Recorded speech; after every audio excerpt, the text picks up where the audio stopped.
back in. Well, congratulations on a very exciting race, especially there at the end. Why don't you take us through it from your perspective? Yeah, I think a lot of the night, we probably had the best car on the long runs. Definitely not the best car on a short run. It was a lot of fun racing the 11, and those guys made a few adjustments towards the end, and I thought we were going to be okay. And then for whatever reason, after we kind of got the damage from the contact of the 11, we just weren't quite as good. And it looks like the 4 made their car really good. The 9 made their car really good. And, we were probably going to kind of be in that third-ish range, depending on how hard they race each other. And then, of course, the way all that happened really left the door open for us. I think without that, we, weren't quite as fast as what we needed to be at the end. But Kyle hung tough like he always does and just drove a great last 20 or 15 laps to get the job done. So really proud of our team. Thankful to Valvoline, Hendrick Motorsports, Chevrolet, HendrickCars.com, everybody that supports us. All right, and just a reminder to media, if you have a question for Cliff, please go ahead and raise your hand within the platform or type us a chat. Who would like to start us off? All right, Greg Engel, go for it. Well, I just, I didn't see any hands come up, so I didn't want you to come here for nothing, Cliff. Congratulations on the win. How nerve-wracking is it when you've done all you can do and there's like five or six laps to go? There's nothing you can do. You're setting up on top of that pit box and your driver takes the lead. Talk me through the emotions of how that went. Yeah, it's certainly nerve-wracking. Watching it all play out. And I knew that, there's going to be some fireworks between the 9 and the 4 and wanted to make sure we didn't get caught up in any of that.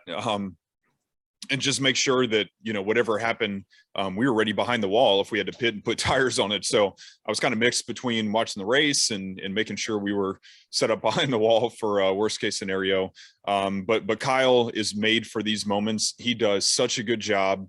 When everything, the energy, everything gets ramped up, he knows how to just focus in and drive his butt off and stay on the gas. And that's what he did. So it was fun to be a part of.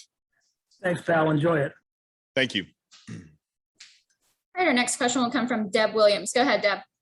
Thank you. Congratulations, Cliff. And I wanted to ask you, after that contact there with the 11, how much discussion was there and concern about whether the sheet metal was far enough in on that tire to go ahead and bring Kyle in? Yeah, a lot of discussion for sure. We spent a lot of time under that yellow, looking at it every time the car came by, and our car chief, Jesse Saunders, looking at it through binoculars and trying to take as many pictures as we could to zoom in and, get a look at the sheet metal. For the best that we could tell, we weren't going to have a big issue once we went green again. I think guys must have been knocking off valve stems, I would think, is why we had so many flat tires. And I knew that our tire was still up, so the valve stem was still intact. The best we could tell, the tire was still okay, and the sheet metal was clear.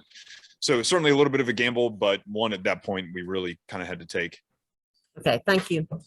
Yep. All right, we'll take our next question from Jerry Jordan from the chat. He says, so how many more trips to victory lane do you predict for the 5 team this year? It is so hard to say. I've not even tried to forecast anything or predict anything for our team. We just take it one week at a time and focus hard for that race and try to maximize that race and that day. Vegas is next, and that's what we're going to do for Vegas. So we'll see how it goes. All right, our next question will come from Jonathan Feld. Go ahead, Jonathan. Thank you, Samantha. First of all, Cliff, congratulations on the win tonight. Just want to ask, not having the spring Bristol race, what was it like working with Kyle to get the car set up in simulation and also throughout the race tonight? Yeah, there was a lot of, discussions that we naturally have during the week. Kind of took me back to the beginning of the year where we hit a lot of these places together for the first time.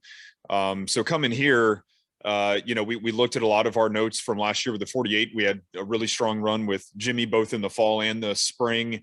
Kind of looked at what would suit Kyle's style, because he admittedly does have a little bit different style here that he, drives with and what he looks for out of the car. So trying to piece together the best we could, his kind of idea for what he needed, put together with our notes.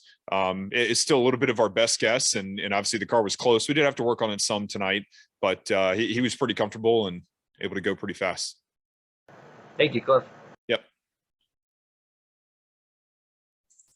All right, any additional questions for Cliff? All right, thanks so much, Cliff, and congratulations again. Yeah, cool. Thank you.